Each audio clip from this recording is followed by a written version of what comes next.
वो विधवा पत्थरों के बीच बनी एक सुरंग में रहने चली गई, पर उसे अंदाजा नहीं था कि वहां अंदर उस क्या मिलने वाला है। 2 साल तक उसके शहर के हर इंसान ने उसके साथ कूदे कचरे जैसा बर्ताव किया, ये कहकर कि उसका पति उस छोड़कर भाग गया है। यहां तक कि एक दिन जब उसका सब्र टूट गया तो उसने फैसला किया कि वो अपने 3 बच्चों को लेकर कहीं दूर चली जाएगी, बिना यह जाने कि उसके कदम उसे एक ऐसी नामुमकिन चीज की तरफ ले जा रहे थे। वीराने के बीच उस पहाड़ के अंदर बनी एक सुनसान सुरंग मिली। वहां अंदर उसने जो देखा उसने सब कुछ बड़ाल दिया। उसके पति के बारे में सच्चाई, एक ऐसा राज जो हजारों किलो चट्टानों के नीचे दफन था, और कुछ ऐसा जो किसी की सोच से भी बड़ा था। लेकिन बीता हुआ कल इतनी आसानी से पीछा नहीं छोड़ता, और कुछ लोग ऐसे भी थे जो उस राज को हमेशा के लिए दफन रखने के लिए किसी की जान भी ले सकते थे। शुरू करने से पहले कृपया कमेंट में लिखकर बताएं क्या आपने किसी ऐसे खास शख्स को खोया है जिसके जाने से आपकी जिंदगी बदल गई। लाइक बटन पर क्लिक करें और चलिए कहानी शुरू करते हैं। जिस सुबह रामपुर के बाजार में कविता देवी पर आखिरी ताना कसा गया, उस दिन उसके अंदर कुछ हमेशा के लिए टूट गया। वो सुबह जल्दी अपने 3 बच्चों के साथ निकली थी। 12 साल का राजू, 8 साल की लक्ष्मी और नन्हा छोटू जो मुश्किल से 6 साल का था। वो बाजार जा रहे थे अपनी आखिरी बची हुई चिल्लर से थोड़ी दाल और रोटी का इंतजाम करने। सूरज अभी निकाल ही रहा था जब उसने वो हंसी सुनी।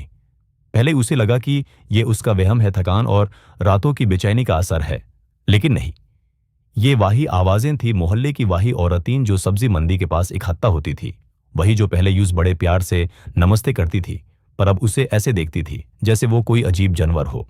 वहां से एक औरत ने काफी ऊंची आवाज में कहा ताकि कविता सुन ले कि देखो वो जा रही है जिसे उसका पति छोड़ गया। 2 साल हो गए और अभी भी दुखी होने का नाटक कर रही है। जरूर उसका आदमी मुंबई में किसी दूसरी औरत के साथ खुश होगा जो इससे ज्यादा जवान और सुंदर होगी। कविता ने गुस्से और दुख में छोटू का हाथ जोर से दबा दिया। बच्चे ने दरी हुई आंखों से मां को देखा पर कुछ बोला नहीं। लक्ष्मी सर झुका कर चलने लगी जैसा वो हमेशा करती थी जब लोग बातें बनाते थे। सिर्फ राजू था जो तान कर चल रहा था। उसने अपनी मुट्ठी भींच रखी थी जैसे वो उन शब्दों से लड़ना चाहता हो जिन्हें वो मार नहीं सकता था। राजू ने दांत पीसते हुए धीरे से कहा कि उसके पिता उन्हें छोड़कर नहीं गए हैं, लेकिन किसी ने उसकी बात नहीं सुनी। कविता चलती रही, ये दिखावा करते हुए कि उस कुछ सुनाई नहीं दे रहा, कि आसपास की दुनिया मौजूद ही नहीं है, लेकिन हर एक शब्द किसी पत्थर की तरह उसके सीने पर लग रहा था। 2 साल यानी 730 दिन हो चुके थे जब हरीश सुबह के अंधेरे में अपनी पुरानी घिसी हुई बग उठाकर अपने भारी काम वाले जूते पहनकर एक थकी हुई मुस्कान के साथ निकला था। उसने दरवाजे पर कविता के माथे को चूमते हुए कहा था कि यह काम बस कुछ दिन का है। बुंदेलखंड के पहाड़ी इलाके में किसी ठेकेदार के पास काम मिला है, पैसे अच्छे हैं, 3 महीने में वापस आऊंगा और फिर हम यहां से चले जाएंगे। यह उसका वादा था। लेकिन वो 3 महीने 6 महीनों में बदल गए। 6 महीने 1 साल बन गए और फिर सन्नाटा छा गया। किसी को कुछ खबर नहीं थी। जिस कंस्ट्रक्शन कंपनी ने यूज काम पर रखा था वो रातों रात बंद हो गई। दफ्तर खाली हो गए। किसी ने फोन का जवाब नहीं दिया, किसी ने कोई सफाई नहीं दी और रामपुर के लोग फुसफुसाने लगे। लोगों ने कहा कि जरूर वो किसी और के साथ भाग गया होगा। ऐसे मर्द कभी नहीं बदलते, परिवार को सड़क पर छोड़ते हैं और खुद गायब हो जाते हैं। कविता ने शुरू में उसका बचाव करने की कोशिश की, लोगों को वो चिट्ठियां दिखाई जो हरीश ने लिखी थी, समझाने की कोशिश की कि हरीश एक नेक, मेहनती और वफादार आदमी था। लेकिन शहर सुनना नहीं चाहता था। शहर को मसाले वाली बातें चाहिए थी, दोपहर की धूप में वक्त काटने के लिए चुगली चाहिए थी। उस सुबह बाजार से थोड़ा सा राशन लेकर कविता अपने किराए के कुच्चा कमरे में वापस आई। बस्ती के किनारे बना एक छोटा सा सिला भरा कमरा जहां वो चारों दो पुराने गड्ढों पर सोते थे। वो कच्ची जमीन पर बैठ गई। बखे उसे चुपचाप देख रहे थे। वो समझ गए थे कि कुछ हुआ है। वो जानते थे कि मां अंदर से टूट चुकी है। लक्ष्मी ने कांपती आवाज में पूछा कि क्या वो ठीक है। कविता ने तुरंत जवाब नहीं दिया। वो बस दिन की चैट को घूरती रही। बाहर से आती गाड़ियों की आवाज, आवारा कुत्तों का भौंकना और पड़ोसियों की आवाजें सुनती रही जो हमेशा उसके बारे में ही बात करते थे। तभी कविता के अंदर कुछ बदल गया। ये गुस्सा नहीं था, ये दुख भी नहीं था, ये कुछ और ही था, बहुत गहरा। ये एक ऐसी औरत का आखिरी सहारा था जिसके पास अब खोने के लिए कुछ नहीं बचा था। वो जमीन पर घुटनों के बल बैठ गई, आंखें बैंड की और बहुत धीरे से लगभग फुसफुसाते हुए बोली, हे ईश्वर, अगर तू मुझे सुन रहा है तो मुझे रास्ता दिखा, क्योंकि मैं अकेले अब और हिम्मत नहीं जुटा सकती। रजू, लक्ष्मी और चोतू बुट बनकर खड़े रहे। अपनी मां को ऐसे प्रार्थना करते हुए उन्होंने पहले कभी नहीं देखा था। ये कोई शांत पूजा नहीं थी, ये एक खामोश चीख थी, एक डूबते हुए इंसान की आखिरी पुकार थी। जब कविता ने आंखें खोली तो वो फैसला कर चुकी थी। उसने सख्त आवाज में कहा कि जितना सामान उठा सकते हो बांध लो, हम अभी इसी वक्त यहां से जा रहे हैं। बच्चे उलझन में पड़ गए। राजू ने पूछा कि वो कहां जाएंगे। कविता के पास जवाब नहीं था। न कोई योजना थी, न पैसे, न कोई मंजिल, बस एक यकीन था। रामपुर में रुकने का मतलब था बेइज्जती और तानों के बोझ तले तिलते करके मरना। इससे बेहतर था कि चलते हुए मर जाएं, कुछ ढूंढते हुए लड़ते हुए बजाय इसके कि वहां बैठकर दुनिया के कुचलने का इंतजार करें। उन्होंने कपड़े की 2 पोतलियां बनाई, कुछ फाते पुराने कपड़े, एक पुरानी रजाई, एक छोटा बर्तन और बची हुई रोटियां रख ली। कविता ने अपने ब्लाउज में हरीश की एक मोड़ी हुई तस्वीर छुपा ली, वही एक तस्वीर जो उसके पास बची थी। उस तस्वीर में धूप की वजह से हरीश की आंखें थोड़ी बैंड थी, हाथ जेब में थे और चेहरे पर वही भोलेपन का भाव था जो वो कभी छुपा नहीं पाता था। वो अगले दिन सूरज निकालने से पहले ही निकाल गए, इससे पहले कि पड़ोसी जागते। वो उत्तर दिशा की तरफ चले, उस कच्ची सड़क पर जो पहाड़ियों की तरफ जाती थी, क्योंकि कविता के दिल में एक आवाज थी जो कह रही थी कि वहां इन सूखे पहाड़ों में ही उसका जवाब छुपा है। शायद उस हारिश न मिले, शायद उस सच्चाई कभी पता ना चले, लेकिन कम से कम वो ढूंढते हुए मरेगी, इंतजार करते हुए नहीं। वो 3 दिन तक चलते रहे। छोटे गांव में मांग कर जो मिला वो खाया, कच्ची सड़क के किनारे पेड़ों के नीचे सोए उसी एक रजाई में लिपट कर। छोटू थकान से रोता था तो राजू उसे अपनी पीठ पर उठा लेता। लक्ष्मी चुपचाप चलती रही, अपनी मां का हाथ पकड़कर, जैसे उसे डर हो कि एक शब्द बोलने से भी उनकी बच्ची कुची हिम्मत टूट जाएगी। चौथे दिन वो एक पथरीली पहाड़ी इलाके में पहुंचे जहां सड़क बहुत संकरी और खतरनाक हो गई थी। दूर कविता ने कुछ ऐसा देखा जिसने उसका ध्यान खींचा। चट्टानों के बीच एक बड़ा सा गड्ढा, एक सुरंग जैसा रास्ता जो पहाड़ के अंदर जा रहा था, बिल्कुल किसी खुले हुए मुंह की तरह गहरा और अंधेरा। कविता ने इशारा करके कहा कि वो वहां आराम कर सकते हैं। वो सावधानी से नजदीक गए। सुरंग नई लग रही थी, जैसे बड़ी मशीन से खोदी गई हो।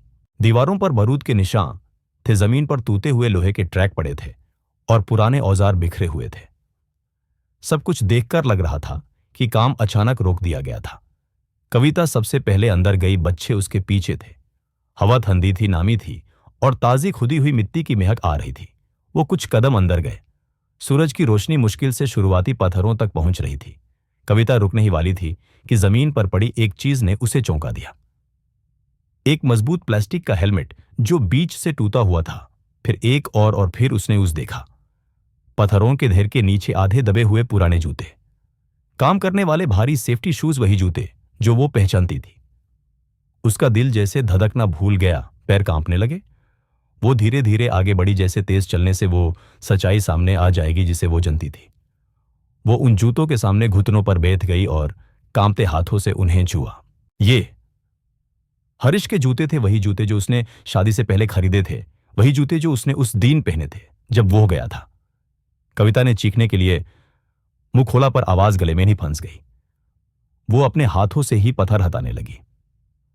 यूज उंगलियों में दर्द महसूस नहीं हो रहा था। उस बस जलने की जल्दी थी। राजू भी उसके बगल में बैठ गया और मदद करने लगा।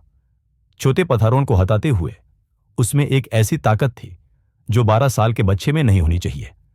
लक्ष्मी ने छोटू को अपने सीने से लगा लिया। दोनों थर थर कांप रहे थे, देखने की हिम्मत नहीं थी। लक्ष्मी ने रोरी हुई आवाज में पूछा कि मां क्या है वहां? कविता ने जवाब नहीं दिया। वो बस खोदती रही, मिट्टी हटाती रही, पत्थर धकेलती रही। धूल उसके मुंह, गले और आंखों में भर गई थी, पर वो नहीं रुकी। वो रुक नहीं सकती थी। तभी कपड़े का एक टुकड़ा दिखा, वही नीला जींस का कपड़ा जो हरीश काम पर पहनता था। फिर एक हाथ दिखाई दिया, पीला पड़ चुका बेजा। कविता के मुंह से एक दाबी हुई चीख निकली और वो पीछे गिर गई, हाथ अपने सीने पर रख लिए। राजू पत्थर सा सुन्न हो गया अपने पिता के हाथ को पत्थरों के बीच देखकर। कविता बड़बड़ाई नहीं नहीं, लेकिन यह सच था। उसने फिर से पत्थर हटाना शुरू किया। अब धीरे धीरे आंसू मिट्टी पर गिर रहे थे। बाजू दिखे, फिर सीना, और आखिर में चेहरा जो धूल और सूखे खून से सना हुआ था। वो हरीश था, या जो कुछ उसका बचा था 2 साल तक तो भार चट्टान के नीचे दबने के बाद। कविता उसके सीने पर गिर गई और ऐसे रोई जैसे अपनी पूरी जिंदगी में कभी नहीं रोई थी। यह रातों वाला चुपचाप रोना नहीं था, यह बच्चों के सामने आंसू छुपाना नहीं था। यह एक जानवर जैसा दर्दनाक चीखना था जो उसकी आत्मा की गहराई से निकला और सुरंग की दीवारों से टकराकर गूंज बन गया। वो उस बेजान शरीर को पकड़कर रोती रही कि मैंने तुझे ढूंढा, हर जगह ढूंढा, मैंने इंतजार किया, मैंने सबसे लड़ाई की, और तू यहां था, यहां अकेला मिट्टी में दफन, सबसे भूला हुआ। रजू ने आगे बढ़कर अपनी मां के कंधे पर हाथ रखा। वो कुछ बोला नहीं। उस पल के लिए दुनिया में कोई शब्द नहीं थे। लक्ष्मी और चोतू चुपचाप रो रहे थे, गले मिलकर पूरी तरह समझ नहीं पा रहे थे, पर हवा में फैले उस भरी दुख को महसूस कर रहे थे। कविता को नहीं पता कि वो कितनी देर वहां अपने पति की लाश से लिपट कर बैठी रही। शायद मिनटों तक, शायद घंटों तक। बाहर सूरज ढलने लगा था और सुरंग के अंदर अंधेरा बढ़ रहा था। आखिरकार अपनी सारी ताकत बटोर कर वो अलग हुई और अपनी मैली सरी के पल्ले से आंसू पोंछे। उसकी आवाज भारी और फाती हुई थी जब उसने कहा कि हम इससे यहां से निकालेंगे, हम इससे यहां किसी लावारिस की तरह नहीं छोड़ेंगे। उन्होंने तब तक पत्थर हटाए जब तक शरीर पूरा बाहर नहीं आ गया। हरीश अजीब तरह से मुदा हुआ था, जैसे आखिरी पल में उसने खुद को बचाने की कोशिश की हो। सर पर चोट थी, दाया हाथ टूटा हुआ था, कपड़े फाते थे, लेकिन धूल के बावजूद उसके चेहरे पर अभी भी वही शांति थी जो कविता को याद थी। तभी राजू की नजर मलबे में किसी और चीज पर पड़ी। उसने इशारा करते हुए कहा कि मां, वो देखो। वो एक बग था, वही पुराना कानवस का बग जो हरीश अपने साथ ले गया था। वो पिचका हुआ था, गंदा था और एक टूटी हुई लकड़ी के नीचे दबा हुआ था। कविता ने उसे संभाल कर निकाला और कांपते हाथों से खोला। उस बग के अंदर एक जूंग लगा हुआ टिफिन था, एक रोटी का टुकड़ा जो सूख कर पत्थर बन चुका था, एक बिना बैटरी वाली टॉर्च थी और एक डायरी थी, एक छोटी सी मोती जिल्द वाली डायरी जिसके कोने मुड़े हुए थे। कविता ने उसे धीरे से बाहर निकाला जैसे वो कोई पवित्र धर्म ग्रंथ हो। उसने उस खोला और तुरंत हरीश की लिखावट पहचान ली, वाही तेधी मेधी लिखावट जो बाई तरफ झुकी होती थी, कुछ अक्षर बड़े और कुछ छोटे। पहली निशानी पर लिखा था, कविता और बच्चों के लिए, अगर मुझे कुछ हो जाए तो यह तुम्हारे काम आएगा। कविता को लगा जैसे उसका दिल फिर से टूट गया हो। कांपते हुए उंगलियों से उसने अगला पन्ना पलटा और पढ़ना शुरू किया। हरीश ने सब कुछ लिखा था। पहाड़ों में गुजरा हर एक दिन, बाकी मजदूरों के साथ हुई हर बात, चीटूस प्रोजेक्ट की हर एक बारीकी जिस पर वो काम कर रहे थे। वो एक ऐसी सुरंग थी जो 2 घाटियों को जोड़ती ताकि पानी और खनिज जल्दी और सुरक्षित तरीके से पहुंचाए जा सके। लेकिन सिर्फ इतना ही नहीं था। हरीश ने अपने दिमाग की उपज भी लिखी थी, नए विचार, हिसाब किताब, मशीनों के चित्रा, सिंचाई के नए तरीके, यहां तक कि सुरंग से निकले पत्थरों को मकान बनाने में कैसे इस्तेमाल करें, यह भी लिखा था।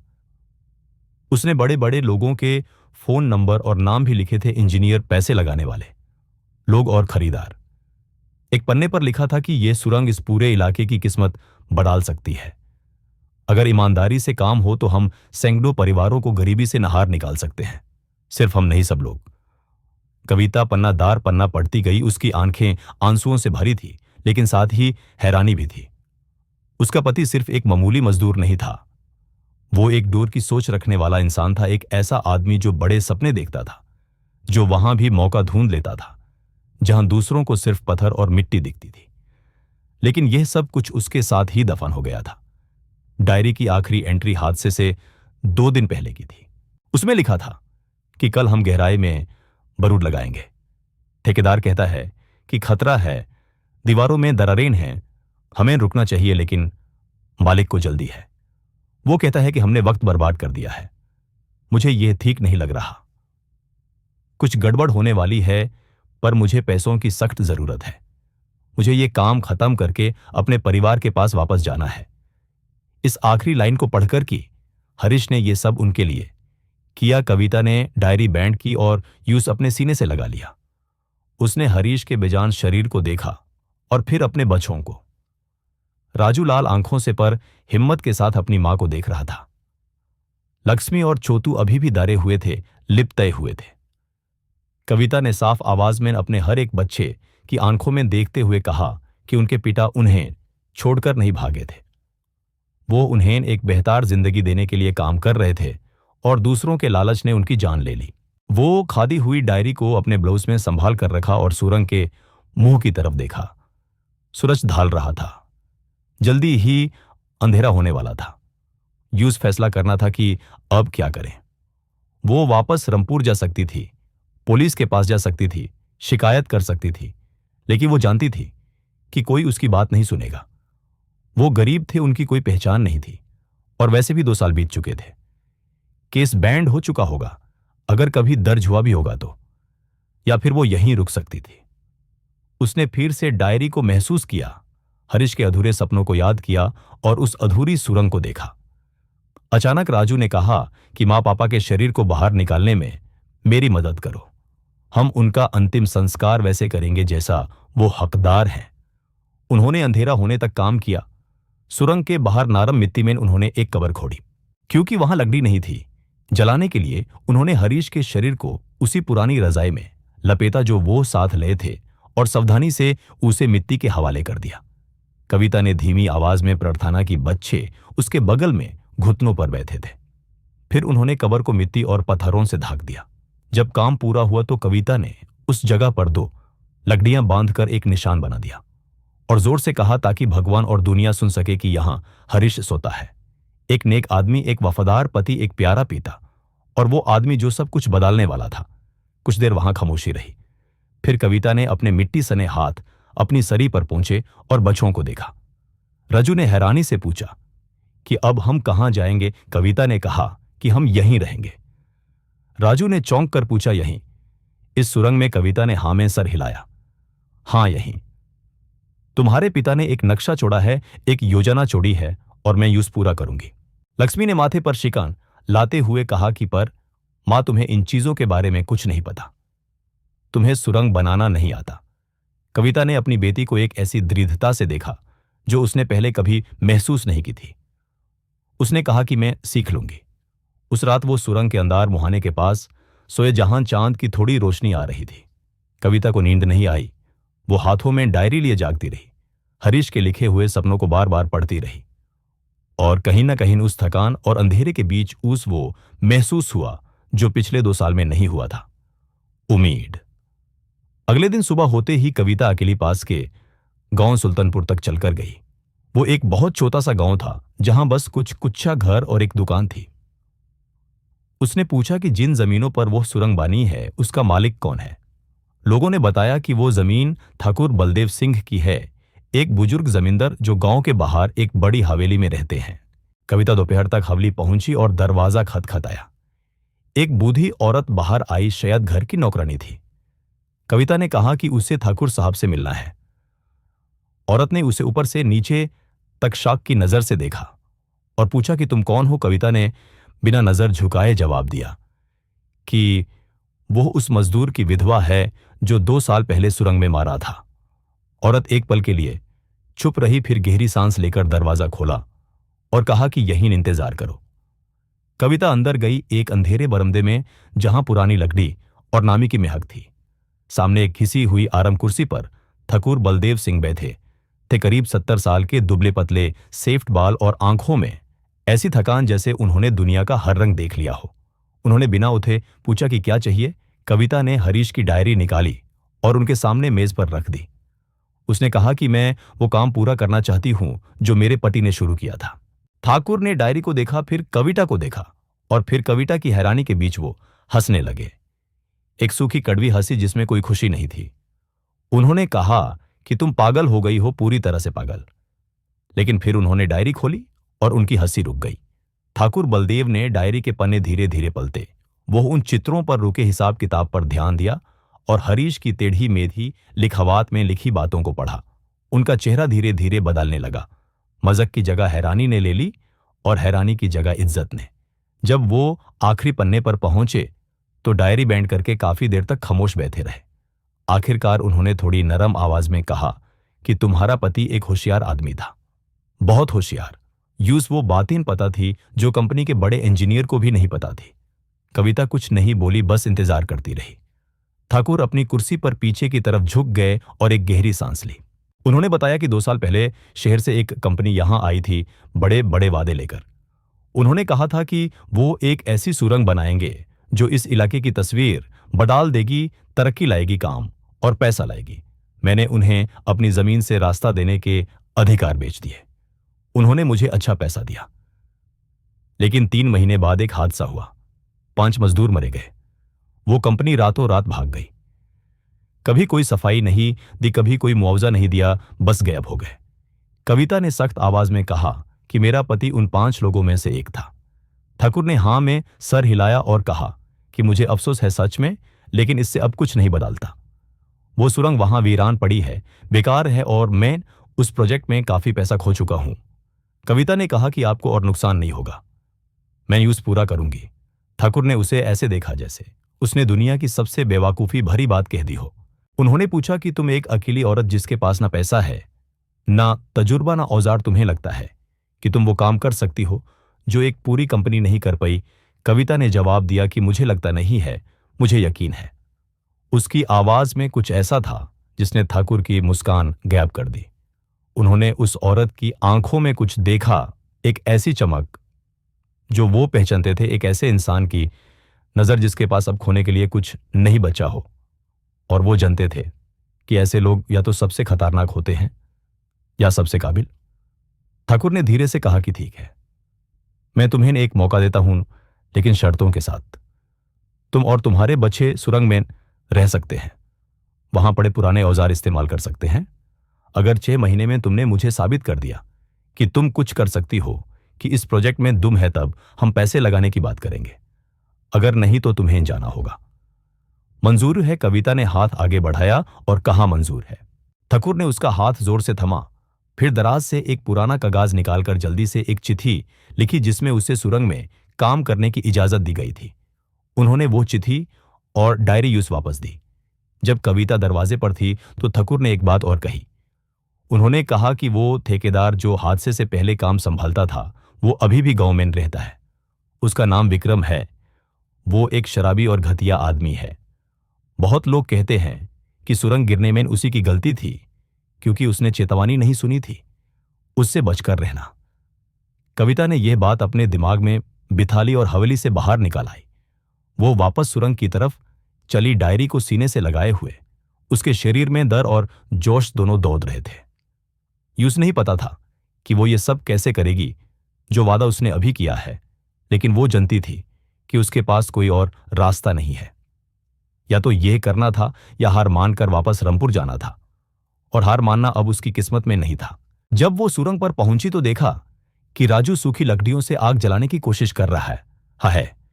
लक्ष्मी और छोटू ठंड में सिकुड़ कर सुरंग के मुहाने पर सो रहे थे। ये नजारा देखकर उसका दिल बैठ गया। उसके बच्चे जानवरों की तरह एक गुफा में रह रहे थे। यह सब उसके फैसले की वजह से था। राजू ने बिना नजर उठाए पूछा कि कैसा रहा? कविता ने जवाब दिया कि हमारे पास 6 महीने हैं। 6 महीने ये साबित करने के लिए कि हम इस जगह का कुछ कर सकते हैं।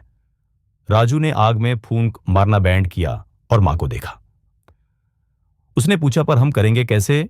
हुमैन सुरंग के बारे में कुछ नहीं पता मां। कविता ने एक ऐसी हिम्मत के साथ कहा जो वो खुद भी महसूस नहीं कर रही थी। उसने कहा कि हम सीखेंगे। तुम्हारे पापा ने सब कुछ लिख कर छोड़ा है, हमें बस उनके निर्देशों का पालन करना है। अगले कुछ दिनों तक कविता ने हरीश की डायरी को किसी धर्म ग्रंथ की तरह पढ़ा। हर रात अलाव की रोशनी में वो जोर जोर से डायरी में लिखी बातें पढ़ती, राजू को चित्रा समझाती और उन हिसाब किताब को समझने की कोशिश करती। राजू का दिमाग गणित में बहुत तेज था। उसने मिट्टी पर लकड़ी से नक्शा बनाना शुरू कर दिया, समझदारी भरे सवाल पूछे और नए तरीके बताए। एक रात राजू ने कहा कि यहां लिखा है कि हमें इन दीवारों को मजबूत करने के लिए लकड़ी के शेतीर यानी मोती बल्लियों की जरूरत पड़ेगी, लेकिन उनके पास लकड़ी नहीं थी, इसलिए कविता ने कहा कि हम उसका इंतजाम करेंगे।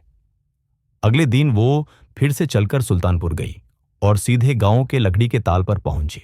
इस ताल का मालिक महेश नाम का आदमी था, 50 साल का, जिसके हाथ बहुत बड़े थे और बाजुओं पर चोट के निशान थे। कविता ने उसे समझाया कि उसे क्या चाहिए। महेश ने शाक भारी नजर से पूछा कि तुम इसके पैसे कैसे दोगी? कविता ने कहा कि मैं काम करके चुका दूंगी। मैं सफाई कर सकती हूँ, खाना बना सकती हूँ, जो भी आप कहें, और मेरा बड़ा बेटा ताकतवर है, वो बोझ उठाने में मदद कर सकता है। महेश ने अपनी दाढ़ी खुजाई और यूज अविश्वास से देखा। उसने कहा कि उसे मदद की जरूरत नहीं है, उसके पास काफी मजदूर हैं। कविता अपनी जगह से हिली नहीं।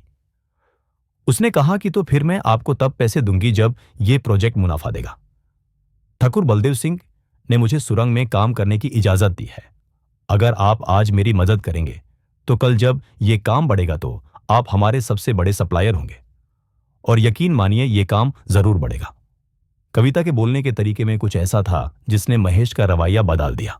शायद वो उसका भरोसा था, या शायद उसका पागलपन, या शायद महेश को उस गंदी और दुबली औरत में अपनी खुद की मां दिखाई दी, जिसने अपने पति के मरने के बाद अकेले बच्चों को पाला था। आखिरकार उसने हां कह दी। उसने कहा कि मैं तुम्हें 20 शेतीर दूंगी, लेकिन तुम्हें खुद उठाकर सुरंग तक ले जाना होगा। कविता ने बिना हिचकिचाए कहा कि मंजूर है। उसने एक एक करके राजू की मदद से वो भारी लकड़ियां उठाई। उन्हें सारी लकड़ियां सुरंग तक पहुंचाने में 3 दिन लग गए।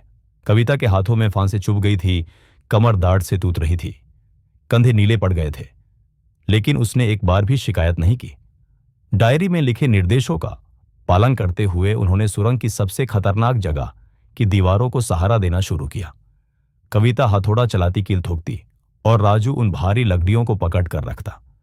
यहां तक कि लक्ष्मी भी कीलें और औजार लाकर मदद करती। चोतू, जो काम करने के लिए बहुत छोटा था, वो पास बैठकर गाने गाता ताकि उन्हें अकेलापन महसूस ना हो। हफ्ते बीत गए। कविता हर तीसरे दिन गांव नीचे जाती उधार मांगने या जरूरत का सामान बदले में लेने। कुछ लोग उसे बेचारी समझकर देखते, कुछ लोग मजाक उड़ाते, लेकिन कुछ लोग ऐसे भी थे, बहुत कम ही सही, जो उसे इज्जत की नजर से देखने लगे थे। एक दोपहर जब वो सुरंग के अंदर अकेली काम कर रही थी तो उसे अपने पीछे भारी कदमों की आवाज सुनाई दी। उसने मुड़कर देखा तो वहां एक बड़ा सा आदमी खड़ा था, करीब 6 फुट का, जिसका चेहरा लाल था और आंखें खून जैसी थी। उसके पास से कई मीटर दूर तक शराब की बदबू आ रही थी। उस आदमी ने लड़खड़ाती हुई आवाज में कहा कि तो तुम हो वो पागल विधवा, वो जो सोचती है कि वो काम कर सकती है जो एक पूरी कंपनी नहीं कर पाई। कविता ने ठाकुर की बताई हुई हुलिये से उसे तुरंत पहचान लिया। यह विक्रम था, वही ठेकेदार। कविता ने हिम्मत करके कहा कि मैं यहां किसी को परेशान करने नहीं आई हूं, मैं बस वो काम खत्म करने आई हूं जो शुरू किया गया था। विक्रम लड़खड़ाता हुआ पास आया। उसने कहा कि क्या तुम जानती हो उन औरतों का क्या होता है जो वहां तांग अड़ती हैं? जहां उनका कोई काम नहीं, उनके साथ वैसे ही हादसे होते हैं जैसे तुम्हारे पति के साथ हुआ था। हवा जैसे जम गई। कविता को लगा कि उसकी रगों में खून बर्फ बन गया है। उसने पूछा कि तुमने क्या कहा? विक्रम हंसने लगा, एक गंदी और जालिम हंसी। उसने कहा कि तुम्हारा पति बहुत बोलता था, हमेशा कहता था कि चीजें गलत हो रही हैं, काम रोक देना चाहिए, खतरा है, दीवारों में दरारें हैं। लेकिन मालिक को वक्त खराब नहीं करना था और मुझे भी नहीं, इसलिए हमने उसे सुरंग के सबसे गहरे हिस्से में भेज दिया और वहां वही हुआ जो होना चाहिए था। कविता को लगा जैसे दुनिया घूम रही है। उसने कहा कि इसका मतलब तुमने उसे मारा है। विक्रम ने कंधे उचकाते हुए कहा कि मैंने सिर्फ हुक्म माना था और तुम मेरा हुक्म बनोगी। यहां से दफा हो जाओ इससे पहले कि तुम्हारे साथ भी वही हो। वो कविता की तरफ बढ़ा। कविता पीछे हटी, लेकिन एक पत्थर से ठोकर खाकर गिर गई। विक्रम उसके ऊपर झुका, उसकी सांसों से शराब की बदबू आ रही थी। तभी एक चीख सुनाई दी, मेरी मां से दूर रहो। राजू सुरंग के मुहाने से दौड़ता हुआ आया। उसके हाथ में एक मोटी लकड़ी थी।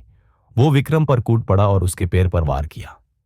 विक्रम दाढ़ और गुस्से से चिल्लाया। उसने घूमकर बच्चे को एक जोर का थप्पड़ मारा, जिससे राजू दूर जाकर गिरा। कविता ने यह सब कुछ धुंधला सा देखा। उसने अपने बेटे को गिरते हुए देखा। उसने विक्रम को अपना हाथ उठाते हुए देखा और उसके अंदर कुछ फट गया। वो एक झटके में खड़ी हुई पास पड़ी एक कुदाल उठाई और यूं किसी हथियार की तरह विक्रम के सामने तान दिया। उसने एक ऐसी आवाज में कहा जो उसकी अपनी नहीं लग रही थी कि अगर तूने मेरे बेटे को छुआ तो मैं भगवान की कसम खाती हूं, मैं तुझे यहीं मार दूंगी। विक्रम ने उसे हैरानी से देखा। एक पल के लिए लगा कि वो हमला करेगा, लेकिन कविता की आंखों में कुछ देखकर वो रुक गया। उसने वहां डर नहीं बल्कि शुद्ध गुस्सा देखा था, एक मां का गुस्सा जो अपने बच्चे को बचा रही थी। विक्रम ने जमीन पर थूका और कहा कि ये यहीं खत्म नहीं हुआ है, देख लेना। वो लदखदाता हुआ सुरंग से बाहर निकाल गया और पत्थरों के बीच गायब हो गया। कविता ने कुदाल फेंक दी और राजू की तरफ दौड़ी। बच्चे के मुंह से खून आ रहा था, लेकिन वो होश में था। उसने उसे जोर से गाले लगा लिया। तब तक लक्ष्मी और छोटू भी रोते हुए आ गए। राजू ने धीरे से कहा कि मां, मैं ठीक हूं। लेकिन कविता जानती थी कि कुछ भी ठीक नहीं है। यूस अभी पता चला था कि उसके पति की मौत कोई हादसा नहीं थी, वो हत्या थी। और वो आदमी जो इसका जिम्मेदार था, वो अभी भी आजाद घूम रहा था और उन्हें धमकी दे रहा था। उस रात जब बच्चे सो गए, कविता हरीश की कब्र के सामने बैठी। उसने फुसफुसाते हुए कसम खाई कि मैं यह ऐसे ही नहीं जाने दूंगी। उसने फिर से डायरी खोली और वो पन्ना ढूंढा जहां हरीश ने सुरंग की दरारों के बारे में लिखा था, उन चेतावनियों के बारे में जो किसी ने नहीं सुनी। और तब उसे एक बात समझ आई। अगर हरीश ने सब कुछ लिखा था, अगर उसने हर गड़बाड़ी का हिसाब रखा था, तो उसके पास सबूत भी होंगे। सबूत कि यह हादसा मजदूरों की गलती नहीं बल्कि कंपनी और ठेकेदार की लापरवाही थी। यूस और सबूत ढूंढने थे और यह काम उसे विक्रम की धमकी पूरी होने से पहले करना था। अगले दिन सूरज निकालने से पहले कविता ने फैसला किया कि वो सुरंग में और गहराई तक जाएगी, उस हिस्से में जहां हादसे के बाद से कोई नहीं गया था। उसने औजारों के बीच पड़ी एक पुरानी टॉर्च उठाई, उसमें तेल भरा और अकेली अंदर चली गई। वो काफी देर तक चलती रही, शायद घंटों तक। सुरंग संकरी होती जा रही थी, अंधेरा बढ़ रहा था और माहौल डरावना होता जा रहा था। दीवारों पर बारूद के निशान थे, साफ दिखने वाली दरारें थी और टूटे हुए शेतीर पड़े थे। सब कुछ यही बता रहा था कि हरीश सही था। यह जगह खतरनाक थी और बिना सहारे के यहां काम नहीं होना चाहिए था। वो वापस मुड़ने ही वाली थी कि टॉर्च की रोशनी जमीन पर पड़ी किसी चीज पर चमकी। एक जुंग लगा हुआ लोहे का बक्सा जो आधा मिट्टी में दबा हुआ था। कविता ने सावधानी से उसे बाहर निकाला और खोला। उसके अंदर कागजात थे, कॉन्ट्रैक्ट थे, सुरंग के नक्शे थे और कुछ और भी था। सुरंग की दरारों की तस्वीरें जो हादसे से कुछ हफ्ते पहले ली गई थी। उनमें से एक तस्वीर के पीछे हरीश की लिखावट में लिखा था, चेतावनी नंबर 7, कोई सुनने को तैयार नहीं है। अगर कुछ होता है तो यह सबूत है। कविता का दिल जोर से धड़कने लगा। यह वही था जिसकी उसे जरूरत थी। इससे वो विक्रम के खिलाफ शिकायत कर सकती थी, इससे वो इंसाफ मांग सकती थी। लेकिन तभी यूस एक आवाज सुनाई दी, एक गहरी गड़गड़ाहट जैसे पूरा पहाड़ हिल रहा हो। उसने ऊपर देखा और वही देखा जिसका उसे सबसे ज्यादा डर था। सुरंग की चैट में एक बड़ी सी दरार थी और वो बढ़ रही थी। कविता ने सोचा नहीं, उसका शरीर अपने आप भागा। उसने लोहे के बक्से को बाजू में दबाया और सुरंग के मुहाने की तरफ दौड़ लगा दी। उसके पीछे वो गड़गड़ाहट एक धमाके में बदल गई। चट से पत्थर गिरने लगे। एक पत्थर उसके कंधे पर लगा, दूसरा सर को छू कर निकला। टॉर्च उसके हाथ से गिर गई और बुझ गई। चारों तरफ अंधेरा छा गया, लेकिन कविता रुकी नहीं। वो अंधेरे में अंधाधुन भागी, एक हाथ से दीवार तोलते हुए मलबे से, ठोकर खाते हुए धूल से उसका दम घुट रहा था। पीछे से आने वाली आवाज कान फाड़ देने वाली थी। ऐसा लग रहा था जैसे पूरा पहाड़ नीचे आ रहा है। मां, ये राजू की आवाज थी, कहीं आगे से आ रही थी। मां, यहां आओ। कविता उस आवाज के पीछे भागी जैसे वो कोई रस्सी हो जो उस बचा सकती है। वो और तेज दौड़ी पूरी जान लगाकर, और अचानक उसे रोशनी दिखाई दी। सुरंग का मुहाना बस 30 मीटर दूर था, फिर 20, फिर 10, और वो बाहर की तरफ कूद गई। ठीक उसी वक्त पत्थरों का एक सैलाब आया और उसने सुरंग के पीछे वाले हिस्से को पूरी तरह बैंड कर दिया। धमाका इतना तेज था कि वो जमीन पर गिर गई। वो लुढ़कते हुए नीचे गई, लेकिन लोहे का बक्सा अभी भी उसके सीने से लगा हुआ था। जब वो रुकी तो वो पीठ के बल लेती हुई थी, सांसें भरी थी और वो धूल और खून से सनी हुई थी। राजू, लक्ष्मी और छोटू चिल्लाते हुए उसकी तरफ दौड़े। कविता हाँफते हुए बोली कि मैं ठीक हूं, मैं ठीक हूं। लेकिन यह सच नहीं था। उसके हाथों में चोट थी, माथे से खून बह रहा था। दाएं कंधे में भयानक दर्द था, लेकिन वो जिंदा थी और बक्सा उसके पास था। राजू की मदद से वो धीरे से बैठ गई और सुरंग की तरफ देखा। मुहाना अभी भी खुला था, लेकिन गहराई वाला हिस्सा जहां उसे बक्सा मिला था वो अब पूरी तरह बैंड हो चुका था। हजारों किलो चट्टानें गिर चुकी थी। अगर वो 5 सेकंड और लगाती तो वो मर चुकी होती। रजू ने कांपती आवाज में पूछा कि यह क्या हुआ, यह क्यों गिरा। कविता ने कांपते हाथों से बक्सा खोला और तस्वीरें निकाली। उसने वो तस्वीरें राजू को दिखाई। बच्चे ने चुपचाप उन्हें देखा, माथे पर शिकन लेते हुए। उसने कहा कि ये दरारें हैं, बहुत बड़ी दरारें। कविता ने समझाया कि तुम्हारे पापा ने इनका हिसाब रखा था। वो जानते थे कि सुरंग खतरनाक है। उन्होंने ठेकेदार को बताया था, पर उसने अनसुना कर दिया। इसलिए उनकी मौत हुई, इसलिए सब मरे गए। राजू ने मुट्ठी भींच ली।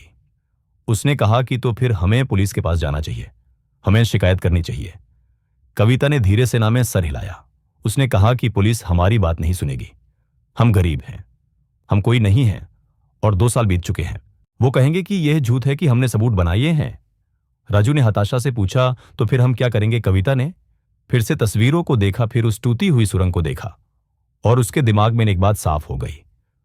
उसने मजबूत आवाज में कहा कि हम इसे दोबारा बनाएंगे, हम इसे पूरा करेंगे, और जब यह काम करने लगेगा, जब दुनिया देखेगी कि यह नामुमकिन नहीं था, तब हम यह सबूत दिखाएंगे। हम साबित करेंगे कि तुम्हारे पापा सही थे, कि वो दूसरों की लालच की वजह से मारे गए, और तब उन्हें हमारी बात सुननी पड़ेगी। राजू ने उसे हैरानी और फिक्र के साथ देखा। उसने कहा, पर मां, तुम अभी वहां मरने वाली थी। अगर फिर से ऐसा हुआ तो? कविता ने कहा कि ऐसा नहीं होगा, क्योंकि हम इस बार सही तरीके से काम करेंगे, जैसा तुम्हारे पापा चाहते थे, बिना जल्दी किए, बिना चोरी किए, पूरी सुरक्षा के साथ। अगले कुछ हफ्तों तक कविता ने इतनी मेहनत की जितनी उसने अपनी पूरी जिंदगी में कभी नहीं की थी।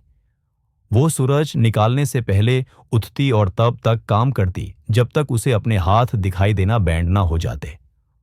उसने सुरंग के मुहाने से मलबा साफ किया, लकड़ी के शेहतीर लगाकर चट को मजबूत किया, और हरीश की डायरी के हर पन्ने को याद कर लिया। उसने गांव के लोगों से बात करना शुरू किया। शुरू में कोई उस पर ध्यान नहीं देता था, लेकिन कविता हार मानने वाली नहीं थी। वो हर शनिवार हाट बाजार जाती, और जो कोई भी सुनने को तैयार होता, यूस अपने प्रोजेक्ट के बारे में बताती। वो हरीश के बनाए चित्रा दिखाती और समझाती कि ये सुरंग गांव वालों के लिए क्या कर सकती है। खेत में पानी पहुंचाना, सामान जल्दी लाना ले जाना, और कई परिवारों को रोजगार देना। कुछ लोग उसका मजाक उड़ाते, कुछ उसे नजरअंदाज करते, लेकिन कुछ लोग ऐसे भी थे जिन्होंने ध्यान देना शुरू किया। लकड़ी ताल का मालिक महेश सबसे पहले आया। एक दिन वो बिना बताए सुरंग पर पहुंच गया। उसके साथ उसके 2 मजदूर थे और एक बैलगाड़ी थी जो लकड़ियों से भरी हुई थी। उसने रुखे स्वर में कहा कि मैंने सुना है तुम्हें और लकड़ी की जरूरत है। कविता ने हैरानी से उसे देखा और कहा कि मेरे पास अभी चुकाने के लिए पैसे नहीं हैं। महेश ने कहा कि जब काम चल पड़ेगा तब दे देना, अगर चला तो। उसके बाद शंती काकी आई, जो सुल्तानपुर में किराने की एक छोटी सी दुकान चलाती थी। वो अपने साथ राशन लेकर आई, दाल चावल, आटे के कत्ते और सूखी लाल मिर्च। उन्होंने लक्ष्मी और छोटू को देखकर कहा कि मैं इन बच्चों को भूखा नहीं देख सकती, यह मुझे मेरे बच्चों की याद डिलेट है।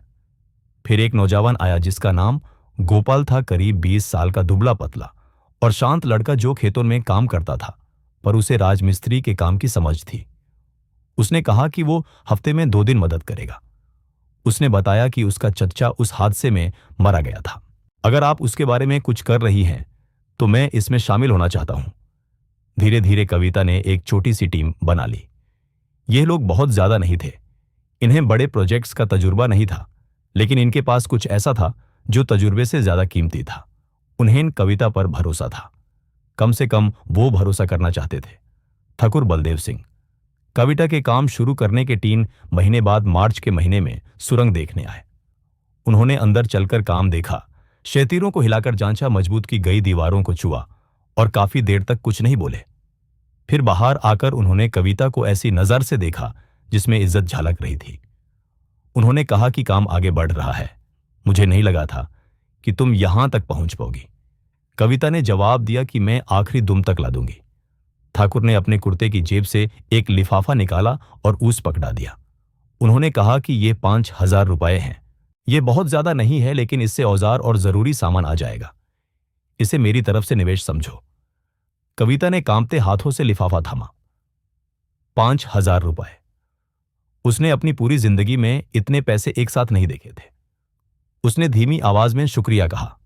ठाकुर ने कहा कि अभी शुक्रिया मत करो, तुम्हें इन अभी भी साबित करना है कि यह काम चल सकता है और तुम्हारे पास सिर्फ 3 महीने बचे हैं। उसी शाम कविता गांव गई और सीधे लोहे की दुकान पर पहुंची। उसने नाये गेंती फवदे रस्सी कीलें और तेल की लालटें खरीदी। उसने बच्चों के लिए कपड़ा भी खरीदा क्योंकि उनके कपड़े अब चिथड़े बन चुके थे। और उसने खाना खरीदा, असली खाना, सब्जी, अंडे और दूध। जब वो ये सब लेकर सुरंग पर वापस आई तो बच्चे उसे ऐसे देख रहे थे जैसे वो किसी दूसरी दुनिया से आई हो। उस रात उन्होंने महीनों बाद पेट भर के खाना खाया। कविता ने आलू की सब्जी और गरम रोटियां बनाई। बखों ने तब तक खाया जब तक उनका पेट नहीं भर गया। ऐसा उन्होंने रामपुर छोड़ने के बाद पहली बार किया था। छोटू ने चमकती आंखों से पूछा कि मां, क्या अब सब ठीक हो जाएगा? कविता ने उसे गले लगाया और कहा, हां बेटा, अब सब ठीक होगा। लेकिन यह शांति ज्यादा देर नहीं टिकी। एक हफ्ते बाद कविता सुरंग में काम कर रही थी जब उसे बाहर शोर सुनाई दिया। वो भागकर बाहर आई और देखा कि 5 आदमी वहां खड़े हैं। सबसे आगे विक्रम खड़ा था, जो पहले से भी ज्यादा नशे में था।